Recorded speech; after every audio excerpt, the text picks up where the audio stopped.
சிறந்த வாழ்க்கை தத்துவ பொன்மொழிகள். பலம் இருக்குன்னு எதிரியையும், பணம் இருக்குன்னு செலவையும் சம்பாதிக்கக்கூடாது. பிறப்பு இறப்பு மட்டுமே நம்மை தேடி வரும். மற்றவற்றை நாம் தான் தேடி செல்ல வேண்டும். நீ இழந்ததை நினைத்து வருந்தினால் இருப்பதையும் இழந்து விடுவாய். நீ இருப்பதை நினைத்து மகிழ்ந்தால் இழந்ததையும் அடைந்து விடுவாய். எந்த ஒரு தெளிவில்லாத வினாவிற்கும் சிறந்த விடை மௌனம். எந்த ஒரு சூழ்நிலைக்கும் சிறந்த எதிர்வினை புன்னகை. கிடைச்சதை வச்சு வாழ்ந்துட்டு போகிறதுக்கு பேர் வாழ்க்கை இல்லைங்க. பிடிச்ச ஒன்றுக்காக போராடி தோத்தாலும் அதுதான் நீங்கள் வாழ்ந்த உண்மையான வாழ்க்கை. ரொம்ப யோசிக்கவும் கூடாது, ரொம்ப நேசிக்கவும் கூடாது. இரண்டுமே ஒரு நாள் பைத்தியமாக்கிவிடும். தகுதிக்கு மீறி ஆசைப்படுவது தவறில்லை. ஆனால் ஆசைப்பட்ட பிறகு அதை அடைய உன் தகுதியை வளர்த்து கொள்ளாமல் இருப்பதே தவறு. பக்குவம் என்பது யாதெனில் புரிந்து கொள்வதோ புரிய வைப்பதோ இல்லை, வாயை மூடிக்கொண்டு தன்னுடைய வேலையை பார்ப்பதே. தேவையில்லாதவர்களிடமும் தகுதியில்லாதவர்களிடமும் நாம் யார் என்பதை நிரூபிக்காமல் இருப்பதே புத்திசாலித்தனம்.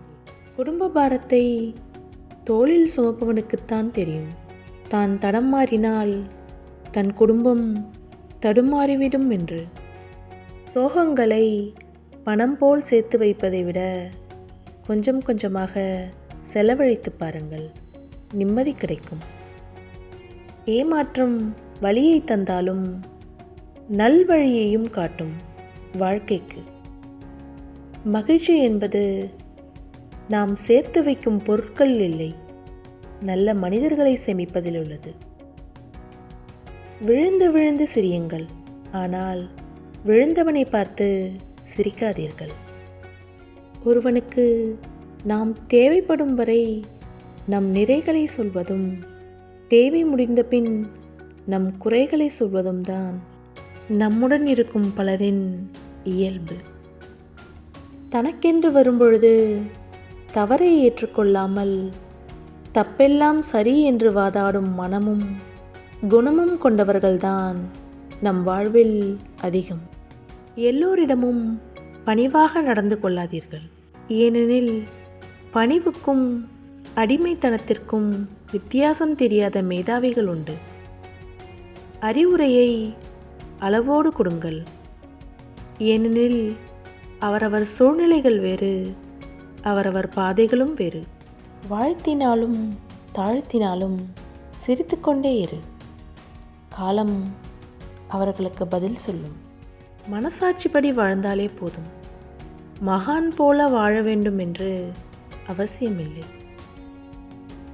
அருகில் இருக்கும் அனைவரும் அன்பானவர்கள் இல்லை, அன்பானவர்கள் அனைவரும் அருகில் இருப்பதில்லை. ஒரு மனிதரை பற்றி முழுமையாக தெரியாமல் அவர்கள் அப்படித்தான் என்று நீங்களாகவே முடிவு செய்வதும் கூட ஒருவித வன்முறைதான். முடியும் என்று முடிவை மட்டும் எடு, மற்றதை மூளையும் உடம்பும் பார்த்து கொள்ளும். கிடைக்காத ஒன்றுதான் சிறந்தது என நினைத்து கொண்டிருந்தால் கையில் இருப்பது எப்போதுமே சிறப்பாக தெரியாது. 1000 பேர் 1000 பேசுவார்கள். அந்த 1000த்திற்கும் பதில் சொல்ல ஆரம்பித்தால் ஆயிலும் போதாது. உன் வேதனை பலரை சிரிக்க வைக்கலாம், ஆனால் உன் சிரிப்பு ஒருவரை கூட வேதனைப்படுத்தக்கூடாது. எந்த தவறை நீ எங்கே பார்த்தாலும் அதை உன்னிடம் திருத்திக்கொள். காரணமில்லாமல் கவலை கொள்ளாதே, காரணம் இருந்தாலும் கலக்கம் கொள்ளாதே. எதுவும் கடந்து போகும். யாருக்காகவும் கண்ணீர் விடு. யாரும் துடைக்க வருவார்கள் என்றெண்ணி கண்ணீர் விடாதே. சிக்கலிலும் சிக்னலிலும் பொறுமையாக காத்திருந்தால் போதும், வழி தானாக கிடைத்துவிடும்.